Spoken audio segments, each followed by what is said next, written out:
About every 10 years or so, I get summoned to jury duty. Now, I've never actually served on a jury, but I do get that summons, and just like all of you, I do have to heed the call. I'm sure that most of you are familiar with this scenario, perhaps all too familiar, but I do find myself wondering how many of you happen to remember that once upon a time, if you were in fact selected to serve on a jury, you were issued a nice, neat, little straightforward, simple pin like this one. A badge which you were asked to wear on your lapel so that you could very easily be identified as a member of a panel of jurors. As most of you probably do know, nowadays they are giving you something else entirely. Something along the lines of this mock-up that I've created for you in order to demonstrate. It amounts to a length of flexible plastic tubing that you're supposed to wear around your neck with your jury duty identification card dangling pendulously in front of you. Now, I have no doubt that this design originated with law enforcement itself, in particular from the criminally minded law and disorderly compulsion to wear one's badge on a chain, thusly, because you are such a badass, hot-to-trot, too-cool-for-school cop that you wouldn't deign to borrow from the likes of Dragnet and Elliot Ness. Oh no. This, of course, went on to inspire the oh-so-popular college student lanyard. I'm sure you've seen many a frat boy wearing their college or university identification card like this on campus as they stumble from kegger to kegger, from panty raid to panty raid.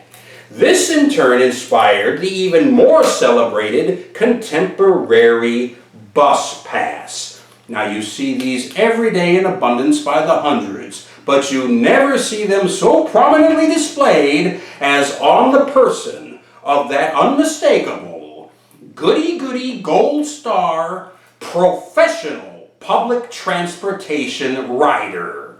You know him, of course. He knows all the bus drivers by name. He knows all the routes by heart. And once he's on board, he busily sets about instructing all of his fellow passengers on the rules of riding the bus. When I went down to answer that summons, I too was issued one of these, along with a very grave and somber set of instructions. You must wear this around your neck, and you must wear this at all times. You must make certain that this is visible at all times. When I was issued mine, the very first thing that I did was shove it in a pocket. Then, when I got back to the house that night, I came here to my office, I undid the plastic tubing, and I removed the jury identification card. I then went into my desk where I just happened to have a great big handful of these original old guard style identification cards. You know the sort you wore just about there. I then took one of these, a little plastic coverlet, I opened it up, and I put the jury ID card right inside like so, and then I borrowed from yesterday this little apparatus, which goes through here. I then affixed it as so, and then from that point, beginning the next morning and from that day forward, I wore my jury identification card thusly, with all the dignity and formality which you would see a professor or an executive or a ranking officer, any doctor, lawyer, or Indian chief who happened to be a guest at, say, NASA or the Pentagon, instead of looking like some judiciary hack about to snuff some ecstasy, inhale a pacifier, don his day-glow necklace, and go racing off to the nearest rave.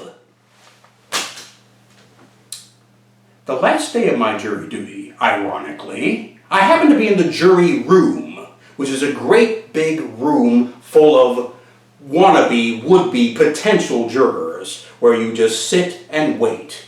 It's a tiresome place, and it's filled with tiresome people. but none quite as tiresome as the two law clerks who were sitting up near the door to the jury room. I cannot be certain, and I would like to be wrong, but this is Portland. I could have sworn I overheard the two of them, as they were eyeballing the room, at one point say, when their eyes fell upon me, what is that? Do you see what he has there? Yeah, what is he done? Where's his necklace? Where's his lanyard? Why does he, I don't understand, what has he got there? And then finally, the more outraged of the two, the more incensed, happened to say, well, he can't do that. He doesn't get to decide how he displays that card. I kid you not. Again, I would like to be wrong. I would love to be wrong, but I don't think I was. I gave it a few minutes, and then I ventured out into the hallway, probably to get a drink of water, because those were the good old halcyon days where water fountains actually worked. In order to do so, I had to stride right past their desk, and I made sure that my jury duty card was quite visibly displayed in so doing. And true to form, again, this is Portland, the law clerk didn't say a word. But I must ask you in all honesty, did you ever encounter, can you even imagine anybody making such a fuss over the way you would display a jury identification card? I know I can't.